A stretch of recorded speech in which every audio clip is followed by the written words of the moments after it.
Halo sahabat Pioneer semuanya, gimana kabar? Ini berita yang saya udah juga sampaikan kemarin, tapi nggak apa-apa ya.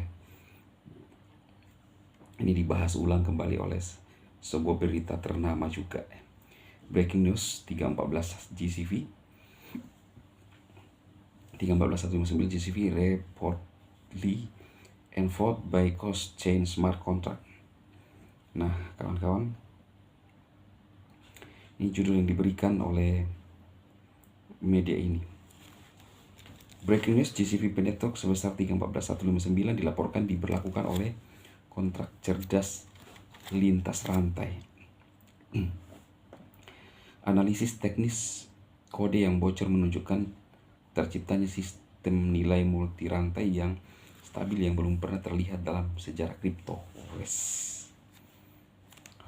Dalam sebuah perkembangan yang mengirimkan dampak ke seluruh komunitas mata uang kripto, potongan kode yang baru muncul yang diduga bocor dari ekosistem Pi Network menunjukkan bahwa proyek tersebut sedang membangun infrastruktur kontrak pintar lintas rantai yang dirancang untuk menjangkarkan nilai konsensus global. Berita ini sudah membahas juga ya kawan-kawan ya. Ini seru ini ya. Kita geser sedikit supaya lebih mantap ya.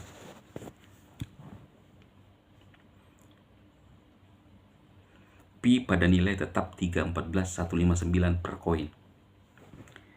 Pengungkapan ini yang belum dikonfirmasi secara resmi oleh tim inti muncul di tengah meningkatnya antisipasi transisi jaringan Pi ke Open Mainnet.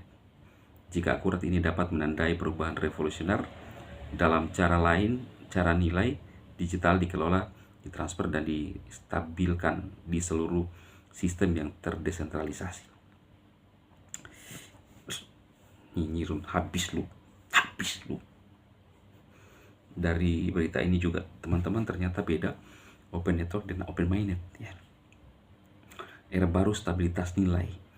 Analis teknis dan pengembang blockchain yang mempelajari referensi kontrak pintar yang bocor telah menunjukkan ke elemen kode yang menunjukkan bahwa ekosistem Pi sedang membangun mekanisme penetapan harga yang terdesentralisasi dan otonom. Sistem ini akan memungkinkan Pi untuk dipertukarkan melalui beberapa jaringan blockchain, termasuk Ethereum, BNB Chain, dan mungkin yang lainnya, sambil mempertahankan GCV yang disepakati secara internal. Ya, teringat nggak pernyataan Mbak Sendiovan ketika pertama Open Network? Kita adalah kripto non-konformis. Tidak seperti mata uang kripto berbasis pasar tradisional yang nilainya berfluktuasi drastis berdasarkan penawaran dan permintaan. Pendekatan ini bertujuan untuk menetapkan nilai Pi melalui konsensus yang diberlakukan kontrak pintar, melindunginya dari volatilitas dan spekulasi eksternal. Membangun ekosistem multi rantai berdasarkan konsensus. Jika berhasil diimplementasikan, Pi Network dapat menjadi proyek pertama dalam sejarah kripto yang menghubungkan standar nilai desentralisasi ke mekanisme kontrak pintar yang dapat diberlakukan yang mencakup banyak rantai. Secara praktis, ini dapat membuat jalan bagi, nah inilah yang sebenarnya yang dimaksudkan oleh Bang Nicholas, sejarah ya. Sejarah ini aplikasi satu, pertukaran Pi yang lancar dengan aset digital dan fiat lainnya pada tingkat GCV. Kecepatan transaksi ya, ini dia. Aplikasi keuangan terdesentralisasi lintas rantai DeFi menggunakan Pi dengan nilai yang dapat diprediksi.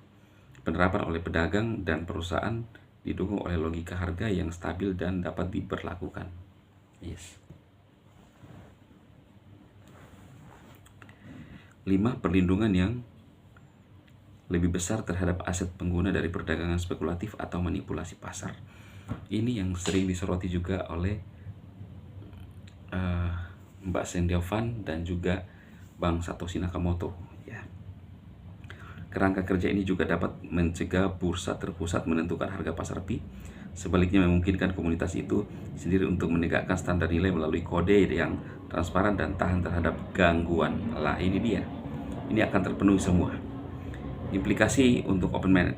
Dugaan kebocoran tersebut lebih lanjut menunjukkan bahwa peluncuran Open Mainnet mendatang dari Pi Network mungkin bukan transisi rutin, tetapi peluncuran arsitektur ekonomi baru yang diatur dengan cermat. Dengan menanamkan penegakan GCV ke dalam kontrak pintar, Pi dapat menawarkan tingkat keamanan dan stabilitas yang belum pernah ada pada sebagian besar mata uang kripto hingga saat ini. Lah kalau ini cocok, yang dimaksudkan Bang Nicholas bersejarah.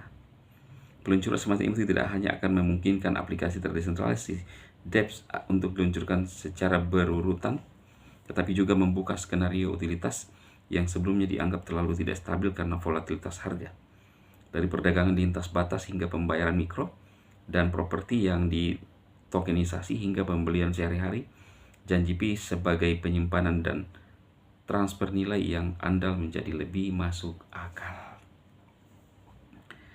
Sebuah visi yang melampaui kode. Meskipun rinciannya masih belum dikonfirmasi, kebocoran tersebut menunjukkan adanya visi yang lebih luas. Visi yang tidak hanya tentang mendaftarkan Pi di bursa atau mendorong spekulatif harga. Sebaliknya, hal itu mencerminkan upaya metodis untuk membangun ekosistem digital yang adil dan inklusif, yang diatur oleh logika, transparansi, dan konsensus komunitas. Inilah visi Nicholas sebenarnya. Para kritiskus mungkin mempertanyakan apakah model seperti ini dapat berhasil dalam praktik. Tapi para pendukung berpendapat bahwa Pi Network telah melakukan apa yang telah dapat dilakukan oleh banyak orang lain, melibatkan lebih dari 60 juta pengguna di seluruh dunia, mendorong pengembangan utilitas dunia nyata di tingkat akar rumput, dan menjunjung tinggi komitmen komunitas yang kuat terhadap keadilan dan aksesibilitas. Jika mekanisme penegakan JCP terwujud, hal itu dapat menandakan dimulainya paradigma keuangan baru di mana nilai tidak ditentukan oleh pelaku terpusat atau pasar yang tidak stabil, tetapi ditentukan dan dipertahankan oleh orang-orang yang menggunakannya. Ini yang lebih cocok nih. Ya, teman-teman, kabar baik nih ya. Untuk saat ini dunia kripto mengamati dengan optimis yang hati-hati. Apakah ini awal dari mata uang digital yang stabil dan didukung oleh masyarakat? Atau apakah ini eksperimen ambisius yang belum terbukti?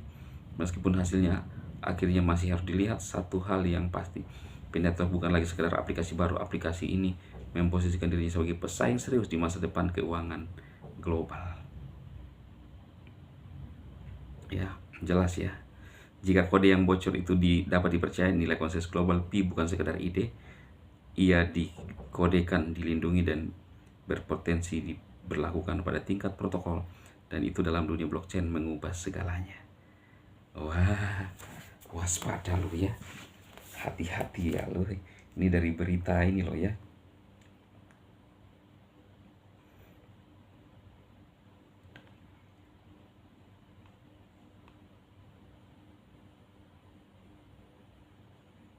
Oke ya, rekan-rekan pioner, tetap semangat.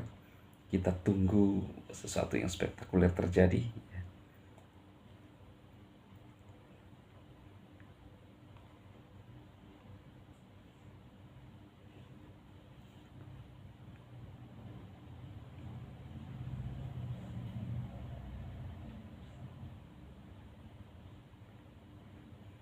Sampai ketemu di video berikutnya ya. Sukses untuk para pioner ya. Ini dari Hoka News ya teman-teman ya. Tetap semangat, fokus.